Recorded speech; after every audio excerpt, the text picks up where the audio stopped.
Hey guys, Tyler Berger here with Bass Fishing HQ, and today I want to talk about the best fall lures that you can use from early fall to late fall, so stay tuned, it's gonna be a good one. Before we get into the video, this video is brought to you by the Bass hat, this hat that I'm wearing right now with a really unique wooden bass badge on the top. It's actually made from an old bourbon barrel. If you guys want to help support the channel, click the link below and you can purchase a bass hat. So fall fishing can be some of the best bass fishing that you will experience all year long. And I think that one of the best things that I love about fall fishing is that a lot of fishermen are actually hunters, and a lot of those guys are in the woods this time of the year. So what it typically does is it really takes a lot of pressure off the lake. The other thing that you really don't have to worry about so much in the fall is all those crazy pleasure boaters that we all had to deal with during the summertime. So fall fishing actually can be one of my favorite times to just be outside, be in the outdoors, and be out there fishing. But with that being said, there's a lot of transition that happens in the fall from kind of that summertime frame, that fall turnover into the fall, and then heading into winter. There's a lot of transition that happens during this time of the year, and the bass sometimes can go from a really kind of foul mood to a mood where they are aggressively feeding. So because of that, your lures have to change a lot. And I wish I could just sit here and tell you that you can use this lure and you're good to go. And sure, there's a couple of lures that might work throughout the entire fall period, but what I'm gonna do in this video is break fall into 3 different phases. You're gonna have early fall, you're gonna have mid fall, and then you're gonna have late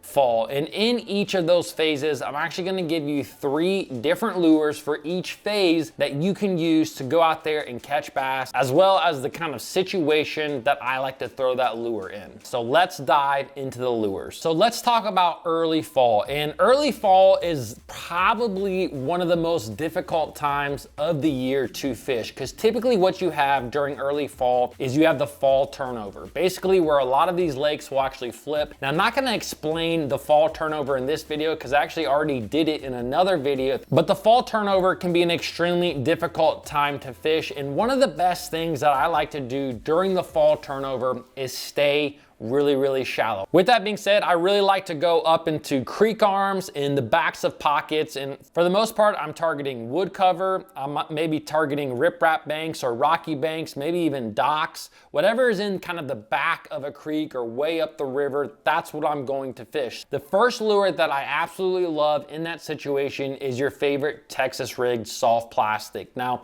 I really don't think it necessarily matters. For me, I typically am going to fish either a beaver style bait, a crawl style bait, or a tube. Those are kind of the 3 flipping baits that I really like to use, where I'm really gonna kind of place these into wood cover, whether that's laydowns, whether that's stumps, whether that's around docks, any type of cover that's available to me, I'm gonna flip some sort of soft plastic bait. Now, the next lure that I really love in that early fall time is actually a chatterbait. And the reason that I love a chatterbait is, 1, the fish are gonna start transitioning to feeding heavily on shad and bait fish that are in the lake. So a chatterbait is a great representation of those bait fish. The other thing about that early fall time is that sometimes, even though you're fishing really shallow water at times, those fish are actually going to be suspended in the water column. So you might go up the river or into a creek arm and you're fishing a laydown or you're fishing a dock, and sometimes it may only be in 4, 5, 6 foot of water, but sometimes those fish are actually suspended higher in the water column. Even though they're in 5 or 6 foot, they might be 2 or 3 foot below the surface. So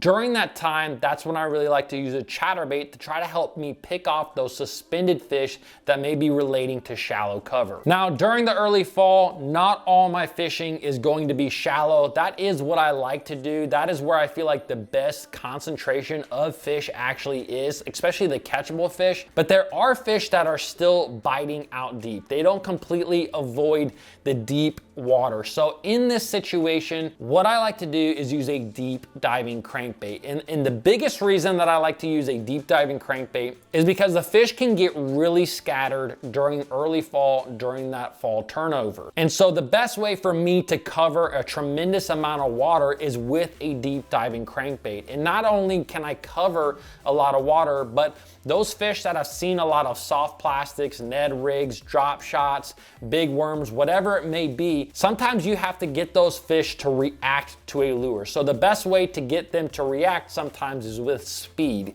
And so I love using a deep diving crankbait, really reel it down there, hitting offshore humps, ledges, rock piles, brush piles. That's another great lure to use during the early fall. All right, guys, let's talk about mid-fall. And to me, what I consider mid-fall is to be when you kind of have that turnover. If you wait about a week or so, once that lake kind of stabilizes, from that point until the water hits about 60 degrees is what I consider to be mid-fall. Now, after 60 degrees is typically later in the fall, and I'm gonna use a whole different set of lures during that period, and we'll talk about that in just a minute. But first, let's talk about mid-fall. So the biggest thing about mid-fall is, guys, bass are going to start feeding. You really start to see bass really start to feed heavily on shad. So during this time, one of my favorite lures that I love to fish is a jerkbait. A jerkbait is a great representation of a shad. And the other thing about a jerkbait is it has a tremendous drawing power. You can draw fish, especially in clear water, from 15, 20 foot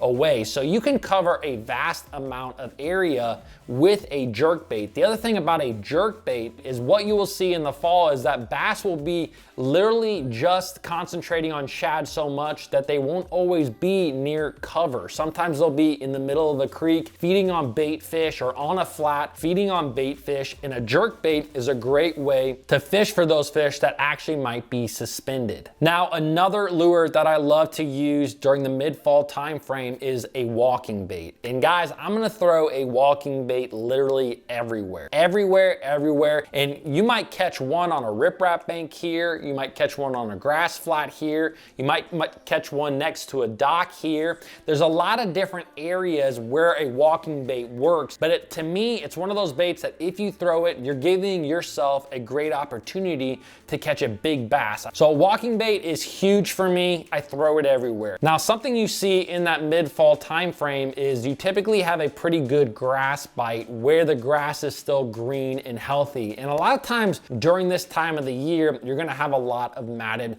vegetation. So if your lake has a lot of matted vegetation, the number one bait that I'm going to pick up is a frog. And I'm going to fish that frog over matted vegetation. Sometimes if the vegetation is a little bit more scattered and not so much matted, I might pick up a horny toad style bait instead of the frog, because I can cover a lot more water with that horny toad style bait. But again, I'm focusing on bait fish colored frogs in this situation. I'm gonna be throwing a lot of white frogs, or even a white horny toad, to represent bait fish that the bass are feeding on. So let's talk about late fall. And to me, late fall is what I consider anything when that water temperature starts to get in the 50s. This is kind of towards the end of October, getting into November. This, to me, is probably the best time to be out fishing during the fall, because again, you have a lot of hunters. They are in the woods at this point. They're doing their thing. And because that water temperature starts to dip, I feel like this is one of those times of the year where you can catch some freakishly large bass. We all think about the pre-spawn when we talk about these really giant bass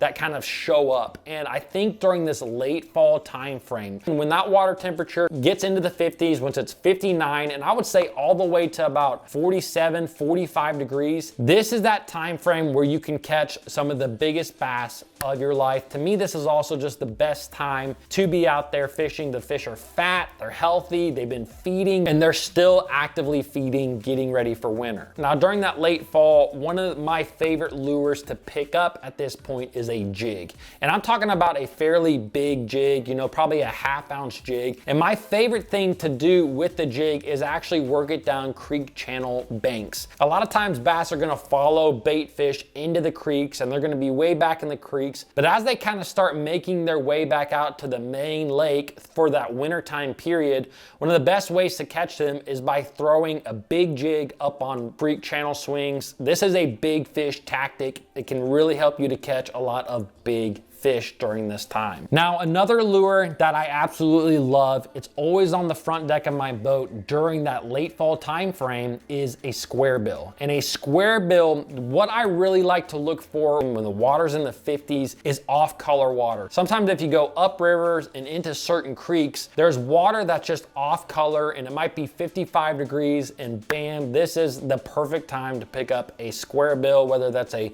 chartreuse blackback square bill, you know, if it's really muddy, maybe a shad colored square bill if it's just slightly stained. I'm simply just gonna cover water, burning down the bank, fishing this around stumps, wood, rock, docks, whatever cover option I have, a square bill crankbait can be great. It really seems like bass get on vibration again, kind of like in that pre-spawn time frame when vibration like chatterbaits and spinnerbaits work so well. In the fall, a square bill can be deadly in the same way. So the last lure, and I actually saved the best for last during the late fall, is a buzzbait. And this might be a little bit contradictory to what a lot of people think. A lot of people think if that water is getting really, really cold that you need to throw the top waters in the rod locker and not fish them. And I can tell you right now that that couldn't be further from the truth. Guys, this is a big fish tactic in very cold water, is a buzzbait. And I know it sounds weird, but the big thing that you wanna do with the buzzbait is you wanna use a buzzbait that has a little bit bigger blade, and you wanna use a buzzbait that doesn't have a ton of weight to it. So typically I'm fishing less than a 3/8 ounce buzzbait in this case with a big blade. And what that big blade really allows you to do is creep that buzzbait across the surface. And I'm telling you what, guys, that water temperature between about 56 degrees and all the way until about 48, 49 degrees. I've actually caught fish on buzzbaits in 47-degree water temperatures before, but anything between that 48 and 56 degree mark is buzzbait territory, guys. This, again, like I said, it's a big fish tactic. You're not gonna go out there and blast the fish on a buzzbait and have 40, 50 fish days. You might on some certain lakes, but what you do find is the fish that hit a buzzbait are the right ones. They're big ones. They're the ones that you want to catch. So those are the lures from early fall to late fall. If you guys wanna know more about fall fishing, I actually put together a complete guide on fall fishing. You can click that link right here. I hope you guys enjoyed this video. If you did, give it a thumbs up, comment below, and please don't forget to subscribe. I'll see you guys in the next video.